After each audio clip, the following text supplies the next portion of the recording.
Вот и мы наконец-то залили наш цоколь. Цоколь пристройки дома. Честно, очень устали и от работников, и от времени, и от сроков, и так далее. Везде у нас 1,20 м глубина траншеи до уровня земли.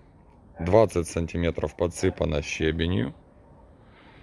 После этого арматура и бетон до уровня земли. Сверху балка, арматура 10, 12 и 16.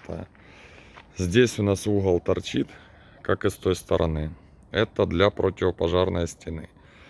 Так как рядом с соседями дом, эта стена у нас будет полностью глухая. И требование такое, чтобы было на 400 миллиметров далее нашего дома стена. Вот так она вся и будет идти.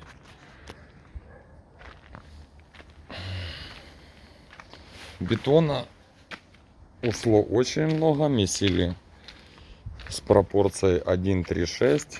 Цемент 500. Вот цемент.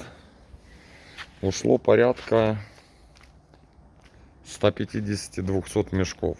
Где-то так. Ширина у нас с этой стороны 45 сантиметров. С этой 40. В этом месте 50. Не успели, то есть не получилось ровно поставить, поэтому сделали 50, чтобы хоть как-то выровнять. И вот это у нас часть. После этого сейчас мы проложим трубы.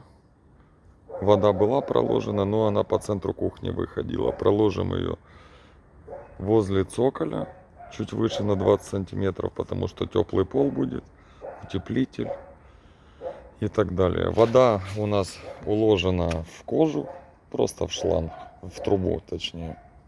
Это для того, что если что-то будет с трубой повредиться, мы сможем просто новый отрезок трубы вставить через кожух.